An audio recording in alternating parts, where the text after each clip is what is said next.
firstdropmusic.com. Hey, what's up, everybody? This is Bear Cole. You're listening to From the First Drop podcast. Today, I've got Trask Snow, a.k.a. DJ Imiko, in the house. We're going to be talking about live streaming. All the things that we've learned so far as DJs and musicians, why live streaming is going to be important for the future of music. As all of you know, we were recently quarantined almost everywhere in the world, and it changed a lot about the industry that Trask and I work in. Both of us have been working on some live streaming DJ sets, but Trask recently threw a pretty large online streaming festival with multiple different acts, bands, DJs. It was all done for charity, and I think that was probably a very good learning experience. So today I'm just going to be picking his brain to learn a little bit more about that. We're going to jump into it. So, Trask, how are you doing today? I'm wonderful, man. How about yourself? Awesome. So, last year, as you know, Trask is actually one of the DJs that works for the multi-op that I'm a manager of. It's called Peaks Pro Event Services, and Trask and I have been working on events and weddings and everything for quite a while. Last year, I was involved in planning or throwing or performing at almost 500 events. I put that up close to the first of the year. And this year, I had a goal of reaching 500 events. As you are aware, all of a sudden, COVID hit, and we went down to absolutely 0 events. Right? So any of the stuff that we were doing at clubs, any of the stuff that we were doing for weddings, anything that we were performing live as artists or with bands, even doing live sound or working as a tech for anything corporate or band related, all gone. So I think people at that point, especially DJs, as I noticed, started saying, wow, I can't DJ anywhere. I got a live stream. I'm just going to get online, start playing some music, and do a DJ set. Did you notice the same thing with all of a sudden there was 2 billion DJs trying to go live everywhere? Yes. And I was one of them. It was I had seen 1 or 2 DJs doing it, and then I threw up my first live stream. And then, like the next day I noticed that every DJ that I followed, DJs that I had known personally, everyone was trying to get on board with the same thing in live stream, because everyone missed that performance aspect and getting their music out in front of people and playing for crowds and connecting. Yep, absolutely. And I think I also noticed that everybody started going live, but they were all trying to go live on Facebook or YouTube or different platforms, and everybody was getting shut down. Mm-hmm. And it was kind of a cluster. So if I went to watch one of the DJs that I liked, it was almost about an 80% chance, maybe 90% chance, depending on the genre they play, that they were going to get shut down and then have to put it back up. So I think that's another thing with live streaming, that the industry all of a sudden had to adapt and say, holy cow, this is the only way that people can perform live right now. But we don't actually have anything set up for musicians or DJs that are playing covers or playing music that they don't have copyright for. And so it's been a pretty crazy world out there in the live streaming arena. And I think just finding out how to adapt, new companies coming up with new ways to stream has been awesome. And I'm pretty actually excited about the opportunities that live streaming is going to present. So in your experience from doing some live streams and doing the festival that you did recently, what were the pros of live streaming that, as when you compare it to actually going out and playing live and in clubs and weddings or in front of a crowd? Right. Let's see. Pros for live streaming. Well, first off, other than the technical back end, The scheduling is a lot more flexible, which I thought was really nice. I didn't have to go play a set at 10 p.m. to 2 a.m. in the morning and then not go to bed till 6 a.m. I could go live in the middle of the evening when people are home from my own house. Didn't have to drive to a bar, didn't have to drive to a venue. And that was really cool. That's probably one of the biggest pros, kind of selfish personal pros that I could think of. And then also the ability for reach, really, given that live streaming obviously happens on the internet instead of being at a club. Clubs and bars all have a capacity limit, and internet has no such thing. So instead of playing through, a max of, maybe 50 or 100 people or however many that can fit into the venue, if you're live streaming and the people share it outright, the promo's done right, you get enough viewers, you could have thousands, if not hundreds of thousands of people all viewing your stream at the same time, which is a really interesting opportunity in this area. Yeah, from everywhere in the world too, right. which is cool. I personally experienced that. I'm throwing a live stream Pride event tomorrow, and I do always throw a little bit of money down on some Facebook advertising or some Google advertising when I throw an event. I jumped in, I started setting it up like I always do, and then realized, oh, I'm not trying to target within 50 miles of my my home base here. I'm not looking for the cities and towns in the area that people might come from. I can advertise this thing anywhere that people would be interested in hearing a Pride set. So all of a sudden it was like, oh yeah, let's throw a little bit into Europe. Let's throw a little bit into Canada. And that was pretty cool. And actually I've been watching the interest on Facebook from those advertisements. And there's a ton of people from the UK, Germany, Canada that are, clicking and saying they're interested or they're going to attend the stream. Mm-hmm. And it's like, wow, your chance of reaching people, especially for something like that, right? Like a charity event or something special like that, just went global, which is pretty cool. Right. Now, when it comes to that wider audience, that's awesome. One thing I've noticed, trying to be a realist about the whole thing, is that there are some definite cons right now as well to getting people to attend. And I kind of was sitting down thinking about it, taking some notes, and I've promoted a whole bunch of shows and concerts in my day. Mm-hmm. There was always that element of being able to get people to attend.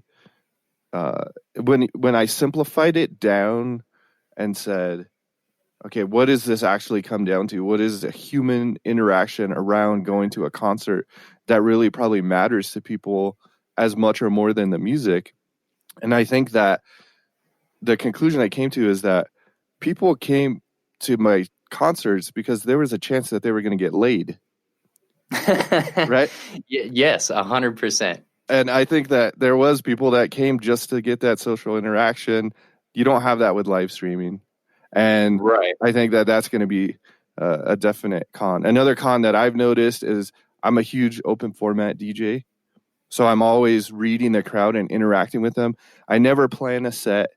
I never kind of say, okay, here's what I'm going to do for this set. I just watch people. What are they doing? How many people are at the bar? Are they sitting around drinking? Is there a whole bunch of people dancing? What are they wearing? What age are they? I'm taking all that feedback from the crowd the entire time I'm DJing, and I'm using that to create my set. Whereas you just can't do that with live streaming. So I think it's really good for artists that are, pre-planned sets or specific genre DJs. Mm-hmm. But for open format DJs, it's going to be a little bit of a learning curve, right? Like I can come up with a cool set that I like. I just don't know what the feedback from the audience is, except for a little bit of chat here and there. So right. That's kind of a con too. What other cons have you noticed about live streaming or some issues that you ran into with the festival that you threw recently? Right. Well, I think right now you just kind of touched on the biggest one, which is the lack of crowd interaction, being able to read a room, being able to get that feedback from the crowd, because we're as DJs, we're energy conduits, like the crowd has a certain energy.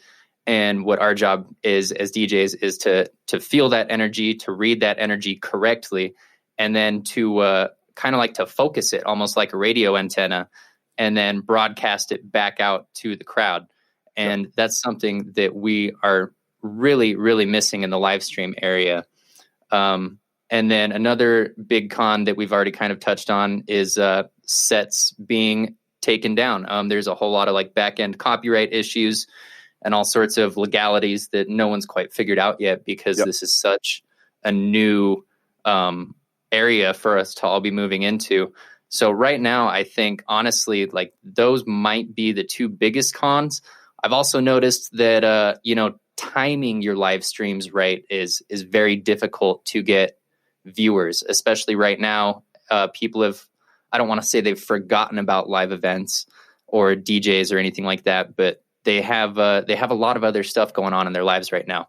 And so if they see, a Facebook ad or something like that, or they see you make a post that says, hey, I'm going live in 2 days at 4 p.m. for a couple hours, it doesn't really, at least for me, it seems like it doesn't really stick in their head as a thing that they need to show up to. If they happen to be in front of their computer, when they see that you're going live, they might click on it, come in for a little bit.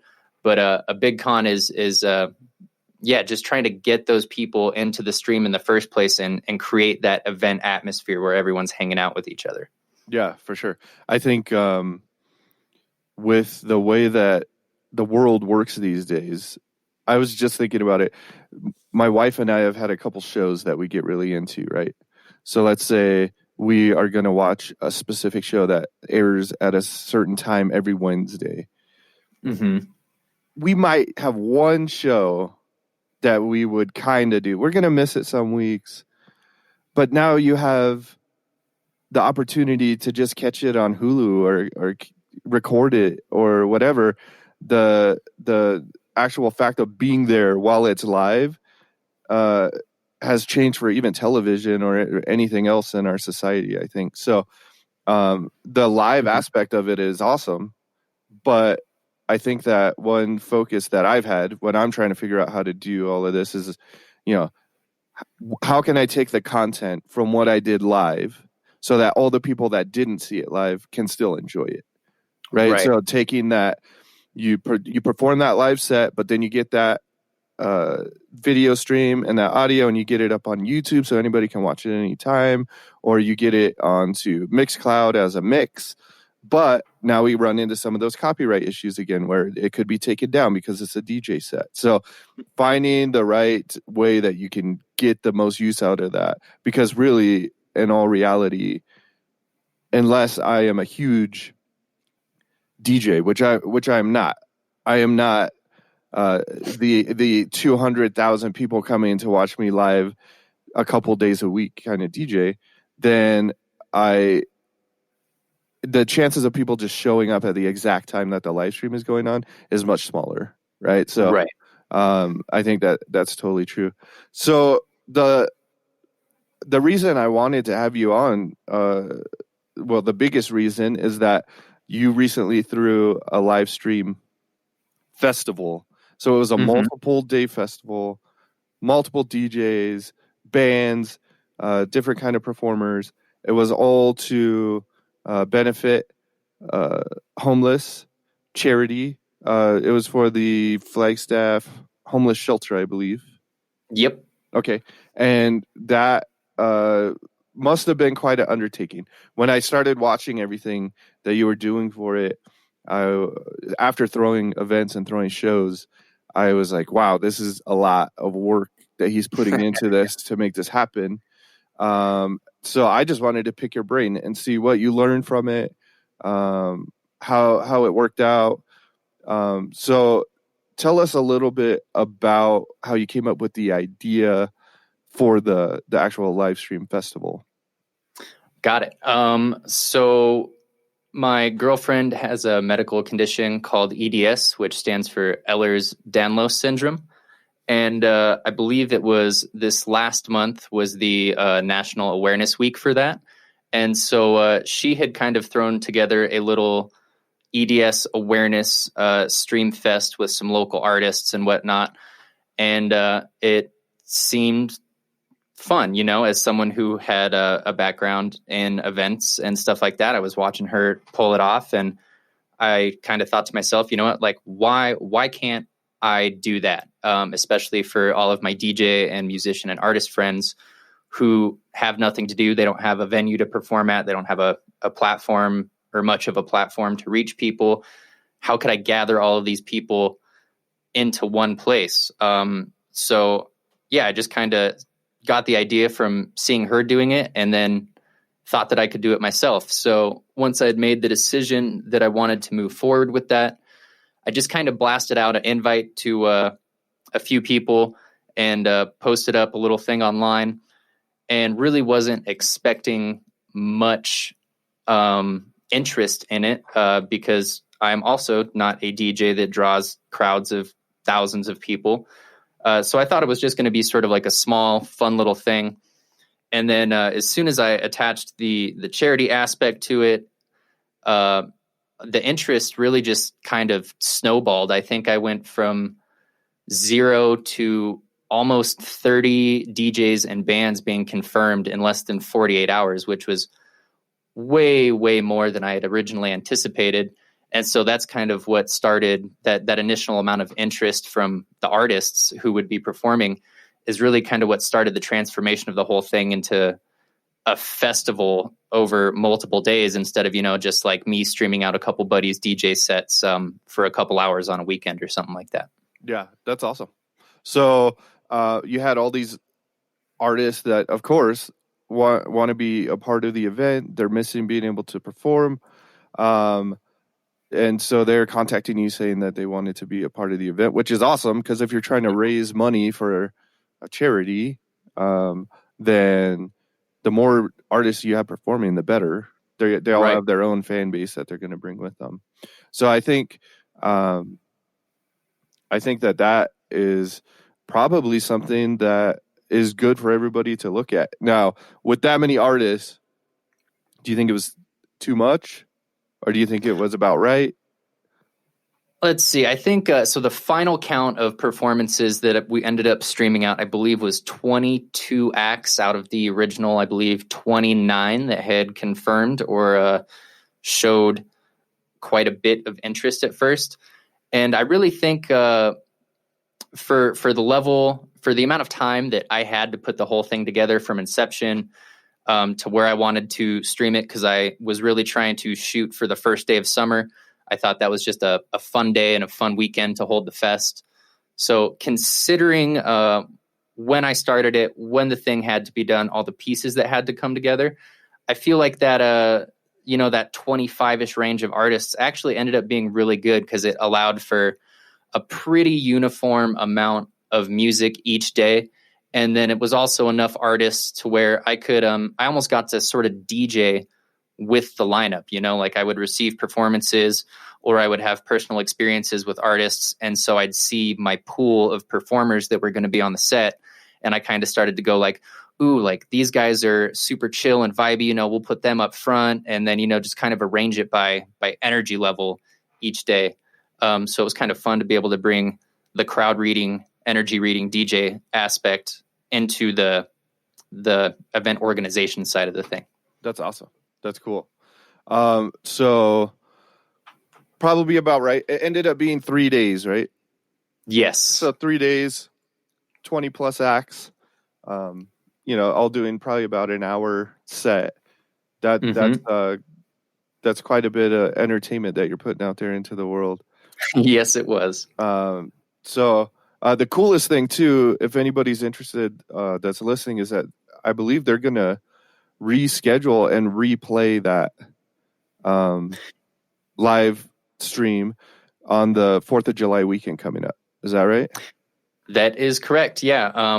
So I had just sort of, I guess, picked an arbitrary goal, a fundraising goal of $1,000, because that just sort of sticks in my head as an amount of money that really makes a difference to an organization like this.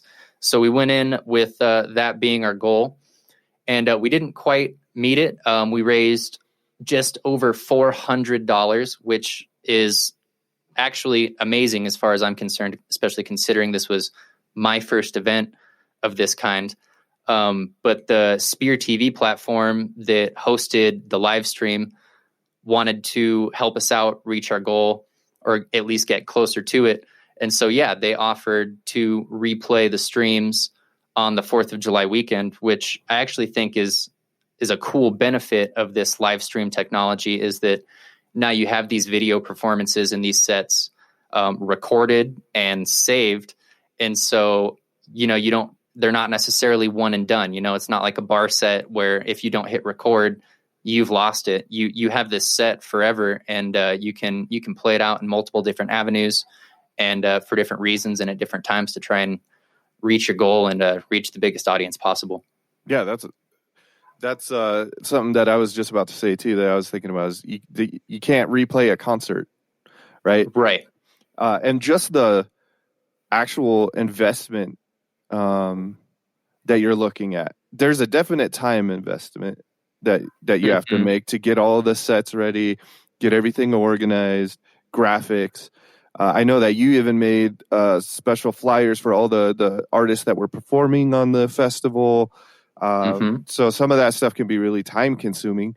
But as far as the actual monetary investment, when you're looking at a concert, it's very minimal. So if you're trying to raise some money for the homeless shelter, or you're trying to, like the live stream that I have coming up, we're doing 100% of the proceeds are going to 1in10.org, which is a LGBTQ charity here in Arizona to help. Amazing. Yeah. So the investment level, I don't have to find a venue. I don't have to pay for a stage.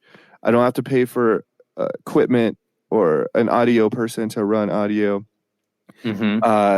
That investment level goes way down. So the opportunity to actually raise some money for charities and stuff like that goes up, which is cool. Right. I struggle, though, finding where the opportunity for actual local artists or, statewide artists, stuff like that, where that money comes from. So we're going to talk about that a little bit too, because, I can go out and DJ a couple nights a week at bars and clubs. I'm basically getting paid a certain amount because I'm having people come in, they're spending money at the bar, the bartenders are making money, the venue's making some money, right? So there's kind of that ecosystem where we're sharing, what I'm doing and how I'm entertaining is making them money, that back and forth. With the live streaming, I don't know how that's going to work as much, right? For larger artists, it works perfectly, and they can get sponsors and they can figure all that out. But my kind of focus has always been on smaller, independent, event type artists, musicians, DJs, and how they can make that work for them. So I think that's going to be a big conversation too. Is where's the money at, right? How do you continue making money to keep your lifestyle going, which has been something that has been a huge goal for me, being part of the music industry for a couple decades now. How do you make that work, but still have a family, still have a pretty normal lifestyle, not have to tour all the time? How can you make that work? Because there was always this ecosystem of bars, clubs, people that need to be entertained, especially if you live in a college town, right? And then that doesn't exist right now, and the world's going to change from COVID. I just read something that was saying they're expecting 90% of independent music venues to close down from COVID. So 90% of the venues that were available for that kind of stuff are going to be gone. So then live streaming really is going to take a huge part there. And then we're going to have to figure out how to adapt. That's part of making it as musicians at our level, is just learning how to adapt to figure out what the next thing is. So what, from the festival that you ran, what were the biggest struggles that you ran into? What were the biggest learning points that you might do different next time? Got it. Let's see. Well, I guess the biggest takeaway that I got was, just how many moving pieces there are behind an event of this nature. Kind of like you mentioned, I did everything myself. So I was acting as the event organizer. I was acting as the promoter. I was acting as the sound and video technician, the social media manager, the graphic designer. And then I was also performing. I had 2 different sets with 2 different acts during the festival as well. So I had to record those sets, do some audio post on the set with the band, get videos ready for everything. So it was really a large amount of work that went into making the whole thing. Yeah.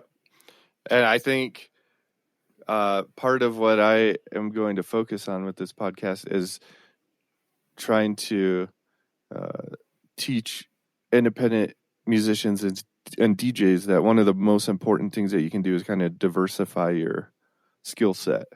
Right. And that's actually, if you're only good at one thing, it's not going to get you to the point where you could do something like that. But I know you are one of those people that does live sound at venues, performs in a band, DJs, produces, and does a decent amount of production stuff. So pretty well-rounded when it comes to what you would need to make an event like that happen. And that's really important these days, because those are the skill sets that you need to just pull something like that off. So, right. Another big obstacle that I guess I encountered with this thing was, you're a DJ, I'm a DJ. I was working with about 20 other DJs, and they were all very much DJs. I tried to, when I got confirmation from an artist that they were interested in the event, I immediately blasted out a little document full of the Gimme Shelter Summerfest artist requirements, and that included things like, how I wanted people to be sharing and promoting the event on their own end. It had time requirements for the sets. It had file formats and resolution specifications for the sets, and deadlines for submission, so that I wasn't getting overwhelmed with organizing 20 plus DJ sets 2 hours before the event. Yeah. And a lot of people came through, and they were very on top of things, and submitted their sets on the deadline that I asked for. A couple people had stuff come up, and they had to submit it a couple days later, but at least they went through the steps of contacting me, explaining there was an issue. So there was nothing wrong with that. And then I had a handful of people that were just typical total DJs about the thing. And, it was 2 days before the event, and they're just like, "Oh man, dude, I haven't submitted anything yet. Can I send you my set tomorrow?"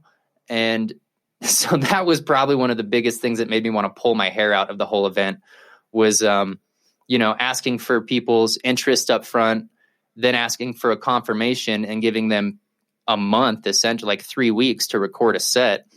And DJs not managing their time very wisely. Yeah. And I think that turned into a whole thing. I think that's an extension of what it's always like to throw those kind of events, where half the time when I was doing shows with multiple artists, I almost felt like I was babysitting a little bit, and you have the artist that is supposed to go on in 3 minutes, and they just showed up with their flash drive or their CD or something, and you're like, we don't have a CD, we don't have a CD player. How am I supposed to get the music off of this thing? So I think that is an extension of what it's like to throw a show at that level, but also it's a big deal, because I was looking at just my 1 hour DJ set as a video file, And that's a big fucking file. And if you have 20 Yeah. something of those files, it's going to take some moving and some planning to even have a way to store all of that, get it all organized into the right order. You know, we're not looking at little tiny files here. We're looking at multiple gigs per file. And that's a lot to get organized. Plus, it takes time to download that. It takes time to do everything and move it around. So I think that's definitely a good learning piece right there. And, you know, I think that's for the next one. You'll probably put some new things in place, or you'll be on people's ass more, or you just won't use artists that are like that.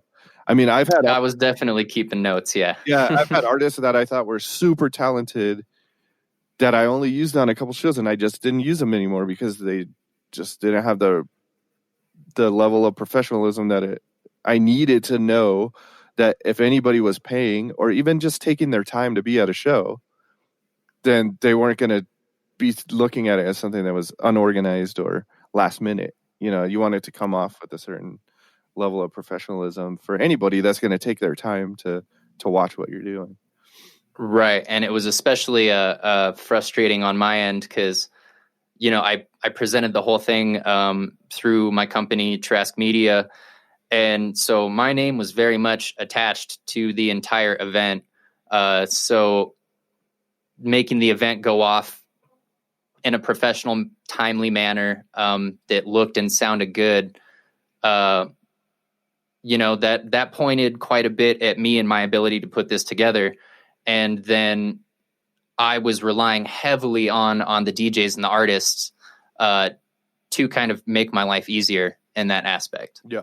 And that's the hard part that I've always noticed, and that I think needs work, and always has needed work for the last couple decades almost, when it comes to promoters and artists, and the understanding of what a promoter is doing and what an artist is required to do at the same time. And I think that sometimes promoters, you hear the stories all the time, they're just taking advantage of artists, right? And they're hiding away that little squirrel's nest, and they're just shady. That's something that sucks. But on the other end, I've done shows where I actually paid money to throw the show out of my own pocket, and then I was relying on the artists to work their ass off to get people there, help me. You know, I'm going to get as many people there as I can, but I need the artists to help out with that aspect of it as well, and make sure that they have everything organized before the show and stuff like that. So that's an awesome thing that we should probably do an episode on the podcast about. Is if you're a DJ or you're an artist just starting off and just coming up, remember that when you're at that base to mid level of shows that you're performing at, a lot of times the people that are throwing those shows are putting their ass on the line every time that they're doing it. So yes, come through, do your things on time, make sure that you have that level of professionalism that's required, and no matter what, you're going to get more shows based off of that. You know, and your music will keep getting better and better, but sometimes that's as important as the music that you're playing when it comes to getting more shows. Just because totally. people know that you're going to do a good job. So what would you say that you would replicate? What do you think went really well with the way that the festival was put together, and you're like, cool, if I did this again, I'm definitely going to do that? Got it. Well, first off, I think having the sitting down and creating that document of artist requirements and how you wanted to be things to be formatted. That was super helpful, because I know, like, I talked a lot of shit on some of the DJs, but a lot of them were absolutely amazing, and they came through and they fulfilled literally everything that I asked. Shout out to Chad Rinsler. If you happen to be listening out there, dude, you killed it. So I think that document was very helpful, especially in laying the groundwork and just knowing that when I would receive submissions or files from a DJ, that they would be like in a certain format, or they would be here by a certain date. That was super helpful. So that was definitely one thing that I will keep going forward. You also mentioned that I took the time to make custom graphics to announce every artist that was playing on the fest. I thought that kind of built up a good level of engagement, as long as, little caveat, as long as the DJs were doing their due diligence and sharing and promoting those posts as well. I thought it was a cool thing. It drove some traffic to the event page, and I think it kind of made it seem more like an event instead of just like a little pop-up thing, like, hey, these guys are announcing stuff like weeks ahead of time. They're putting time into it, is kind of how I saw that whole bit. Yeah, so that gives them an awesome piece of collateral that they can use to promote too.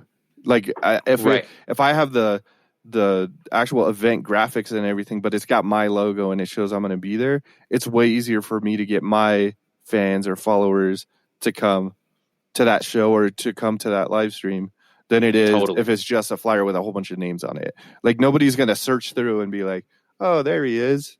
Or I've even had times where I open for a pretty large scale artist, but the people that were my fans had no idea who they were. And they're like, are you even at this? I don't see your name on the flyer. Yeah, I'm opening for this big artist. And they're like, I don't even know who that is.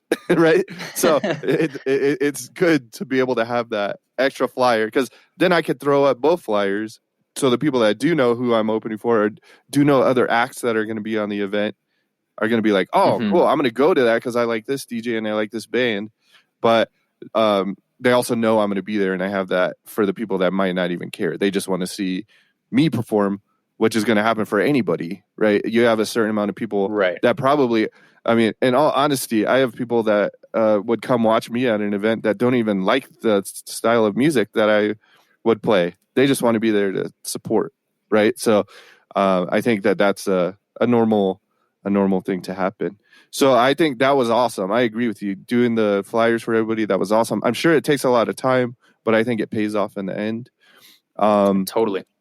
How about, what do you think that you did was just too much work, and you think you could do it some other way more efficiently, and you're probably going to change the way that you do that the next time? Got it. Let's see. I had a real problem getting so all those graphics that was I probably almost made like 30 or 40 different pieces of graphics or different visual media for the event, and I really should have taken the time to just take 1 or 2 days and just pound all that out ahead of time. And then, be able to use like the Facebook scheduling feature to schedule all the events out, for weeks, or schedule all the posts out, over the next couple weeks.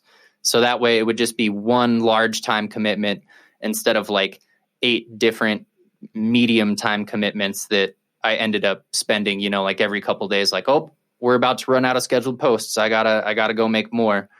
But part of that kind of rolls back into the professionalism of some of the DJs, is that people were confirmed and I was wanting to announce them, but they had been radio silent for days or weeks and, hadn't submitted a set.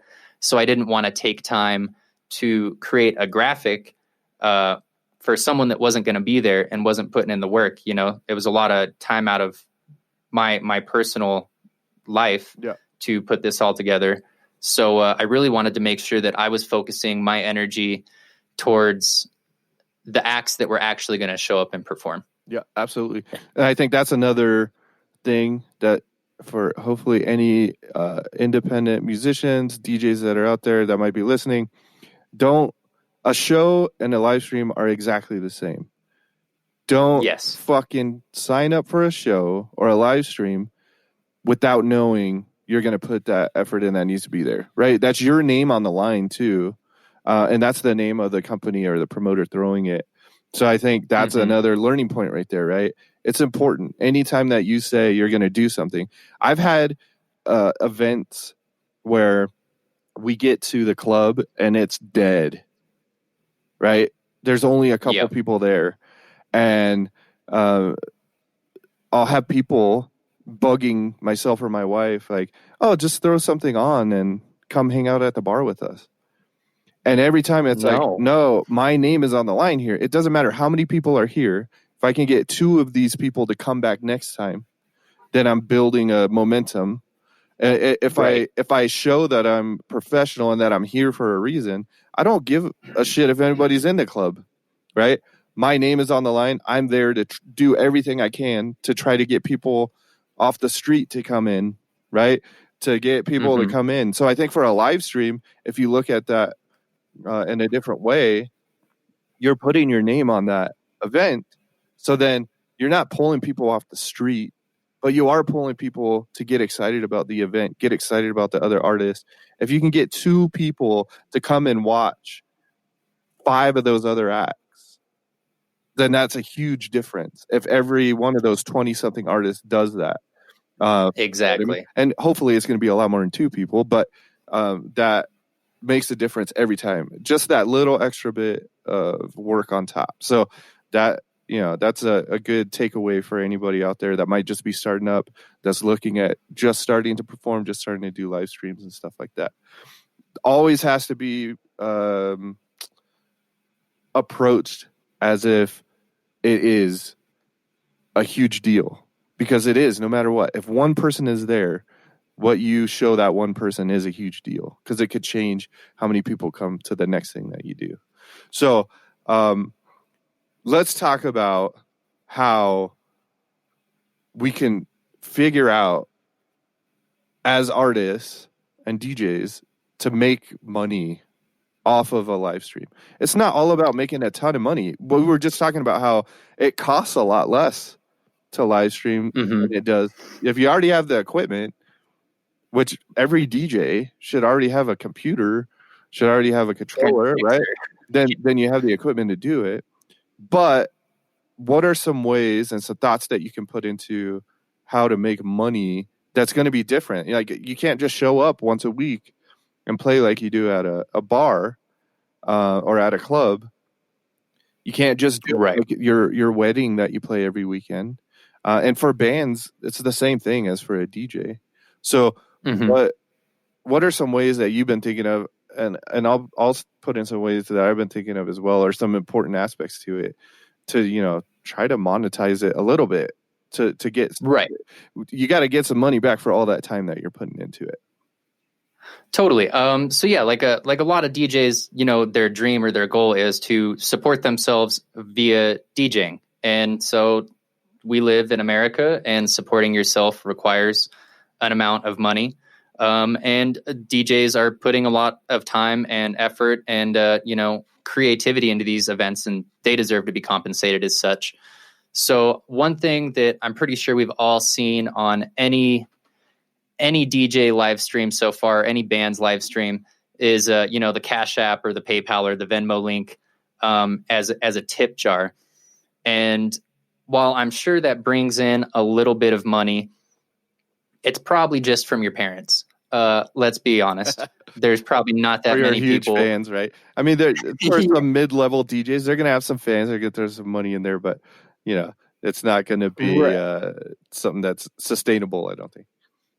Right, and so you got to learn to walk before you can run. So I kind of see this as sort of a similar aspect. So to me, it just kind of, like, I get it, I understand it. I've done it on a couple of my streams.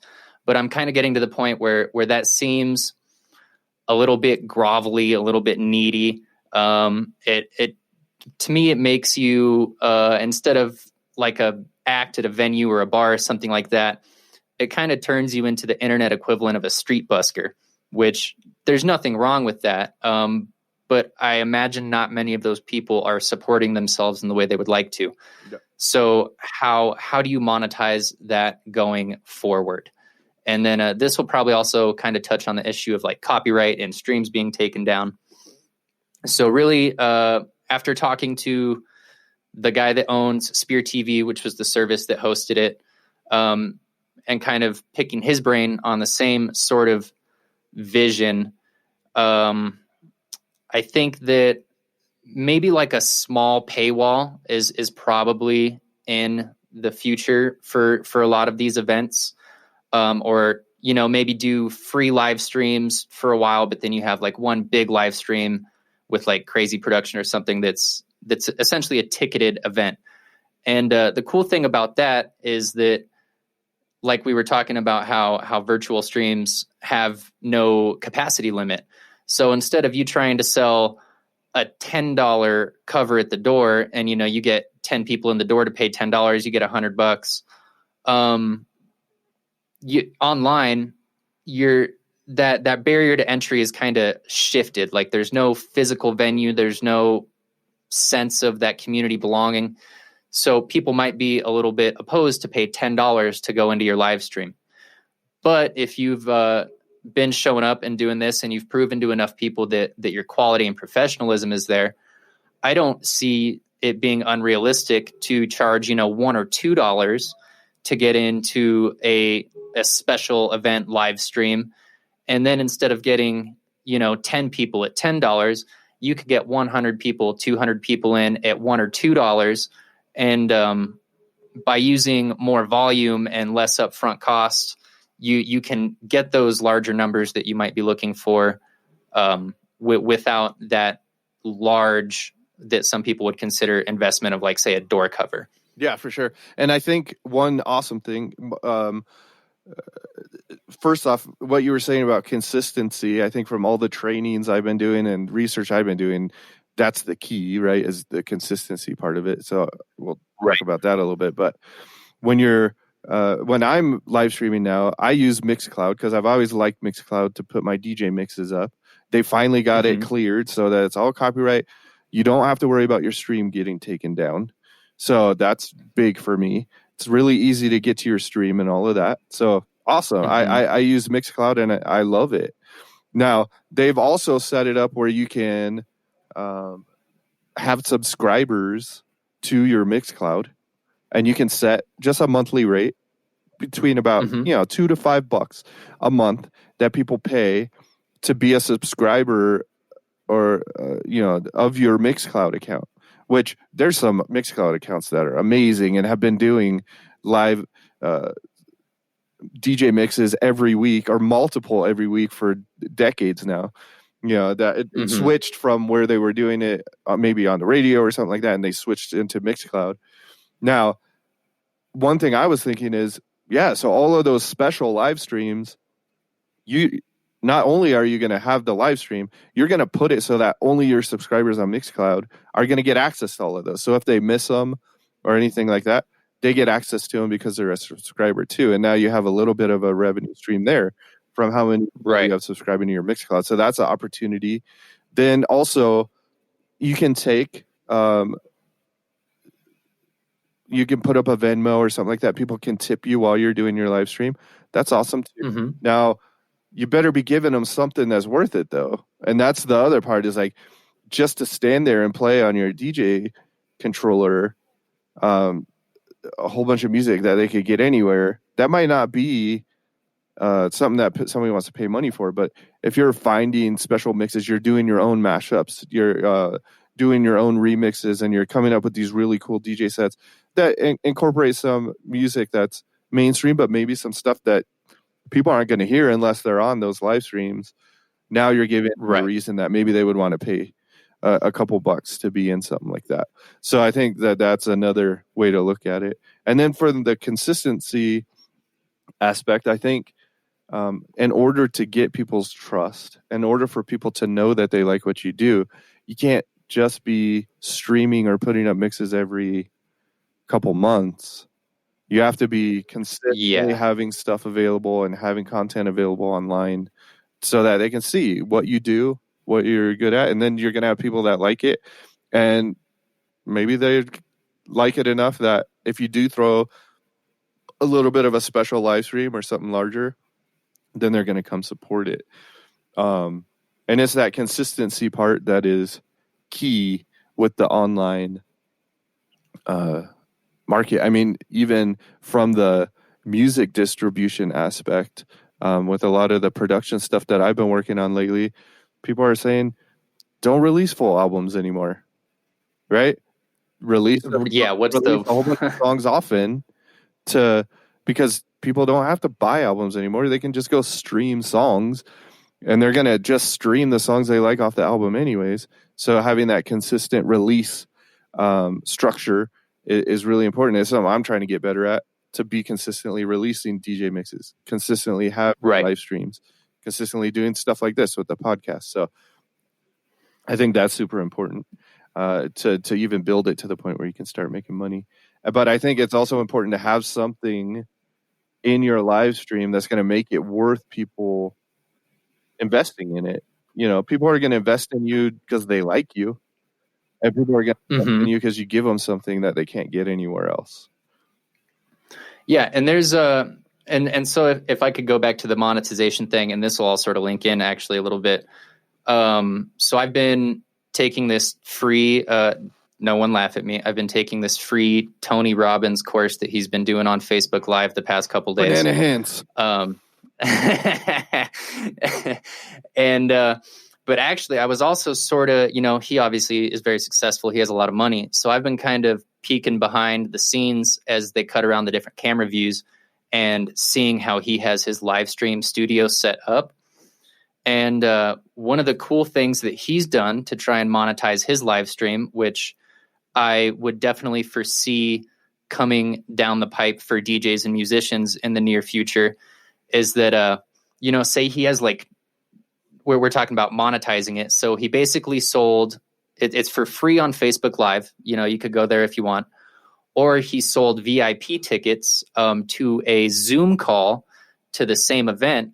And he's got like 3 or 4 TVs up on the wall in front of him where all the VIP people can Zoom call in, and then he can see all of their faces on the wall in front of him. So he actually is getting to talk and interact with a crowd in real time during his event, as well as monetize his free live stream for the people that are interested in, you know, taking it to that next level, showing that next level bit of support. So I think that was a really cool and interesting way to go about it, because as you mentioned not too long ago, a lot of these DJs live sets are just people standing in front of a controller. And if you're a DJ listening to this and you're doing a live stream, work your damn microphone and move around. Be fun. Like, nobody wants to watch you stand there and do nothing for an hour and a half or however long your stream is. You got to be, imagine it is a bar gig. Imagine you're at a show, because that's really what it is that you're trying to put on. Especially if, you know, no knock against DJs that are just starting to get into it. But if you don't have a green screen or any sort of visual component or anything that you've added to your live stream to bring the quality level up that little extra bit, then it literally is just you standing in front of a wall performing. And even if your set is killer, it's being presented as an audio and visual experience through the live stream. And so that visual experience has to be on point. People have to want to watch it. Yeah, absolutely. And it's got to be engaging more than maybe even a regular club or set or something would be, because you have to be drawing them in. I've been trying to do that and jump on the mic and just act like I'm at a club and I'm talking to the audience. I think that's a good way to go with it. And then also, I think that there's a lot of visual aspects to live DJ sets that are going to be perfect for some genres and not as maybe. I think for the open format style of what I do, I prefer it to be a little bit more intimate and not a whole bunch of lights flying all over the place and like you're in a club kind of thing, right? And more about the interaction with the crowd and dancing around and stuff. But there's other genres that, you know, if you can get some cool visuals up, you can get some cool lights moving around, then it does kind of engage people a little bit more. Yeah, and it doesn't even have to necessarily be like visuals or flashy lights. It could be something. So we'll take your set, for instance.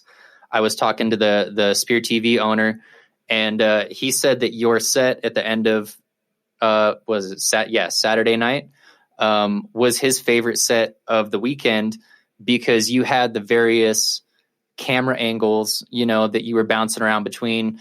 People could see you singing along. People could watch your hands for a little bit, actually see you mixing.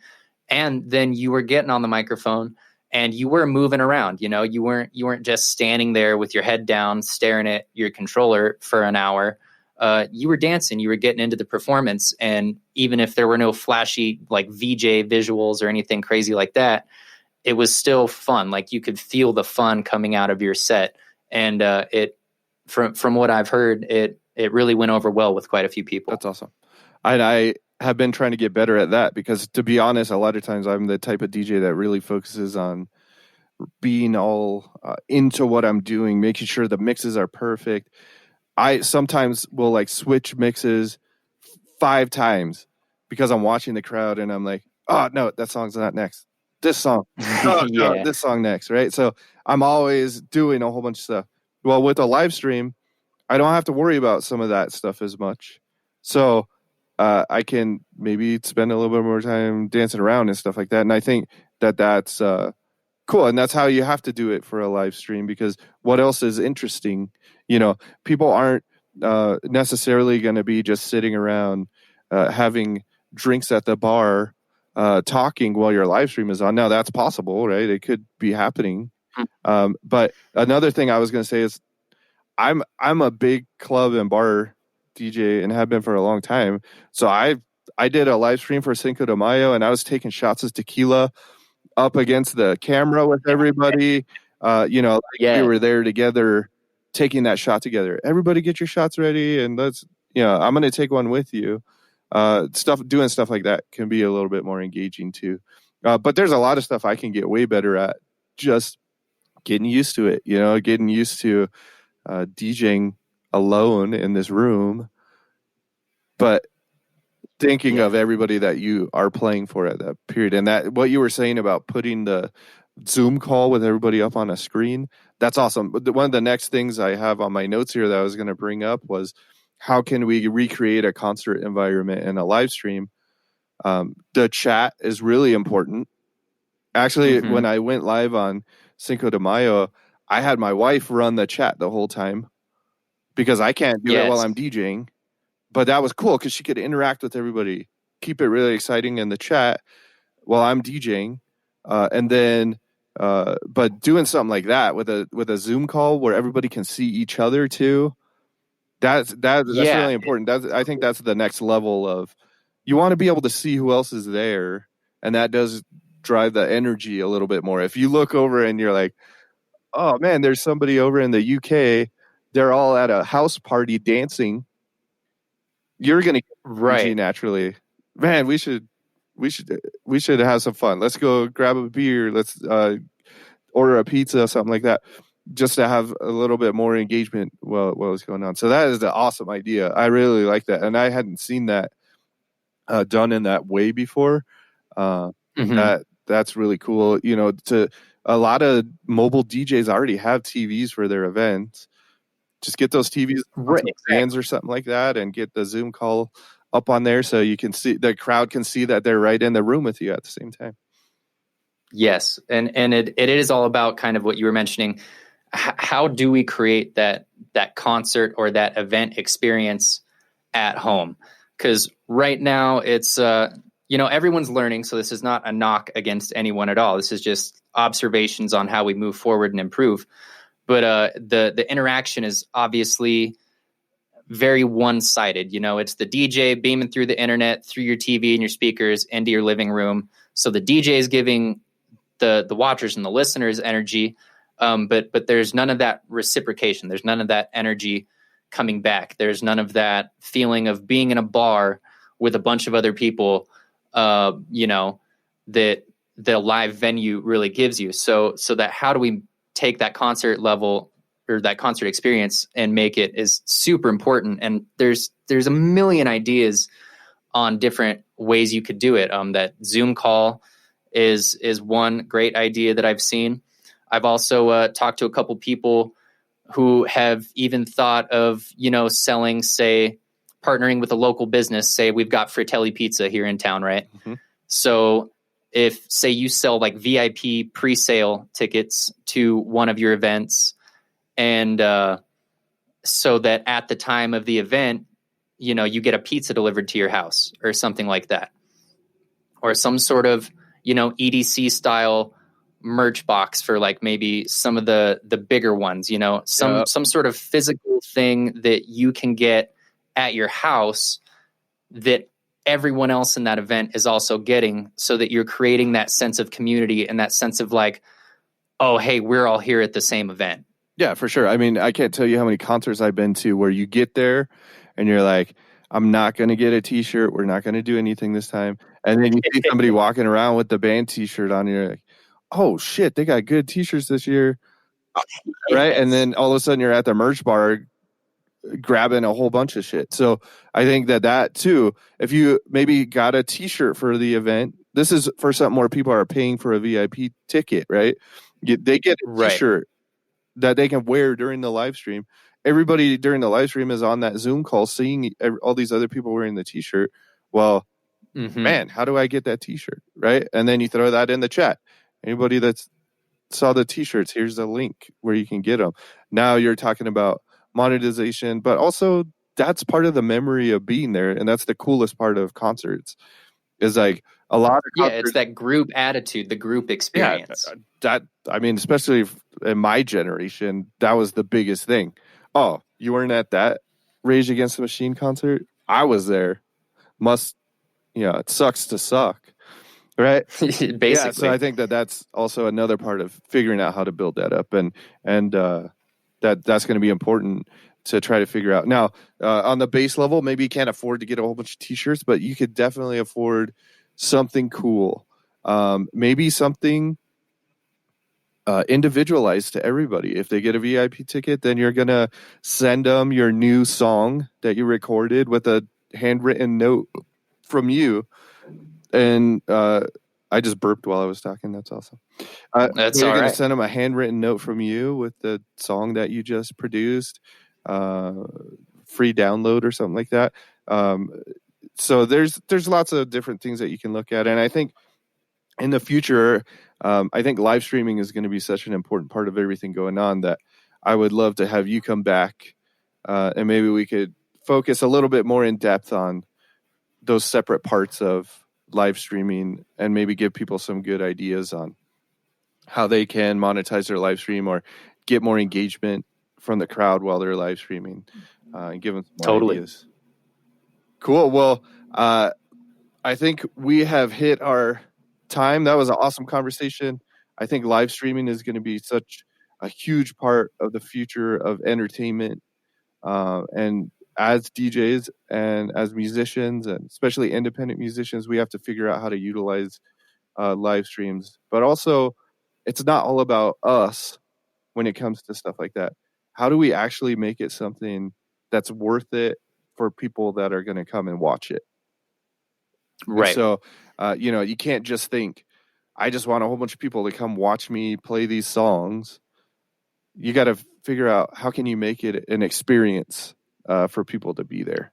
So I think with the festival, some of the stuff you did with the graphics in between the artists and stuff like that was awesome too. And I think that's another great way to build that engagement. And in the future, maybe even build some sponsorships and stuff that can help with the event as well. Right.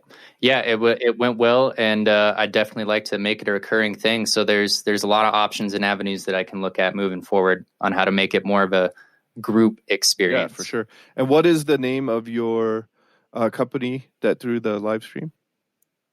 Trask Media, Trask Media. Awesome.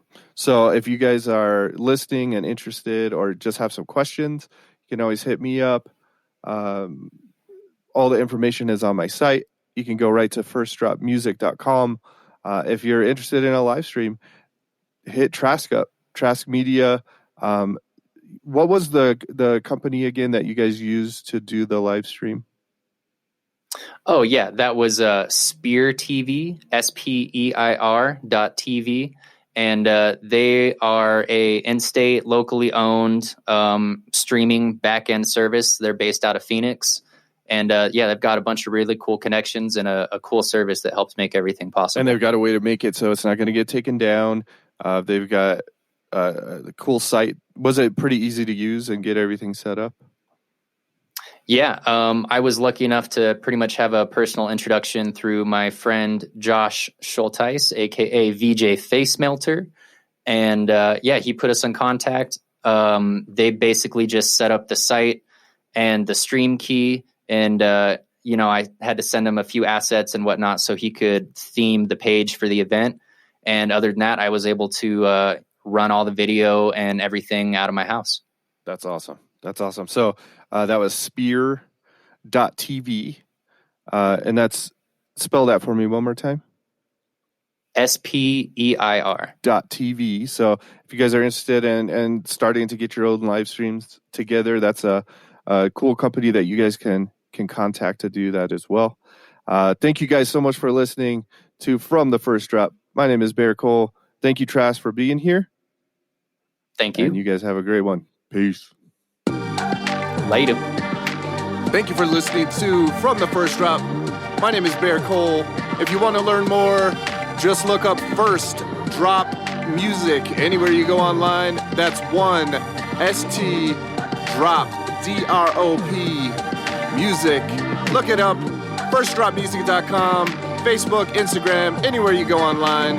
We're going to bring you more about independent music, music distribution, how to be a DJ, mobile DJing, and just music in general. I hope you guys come back to listen to more. We're out. Peace.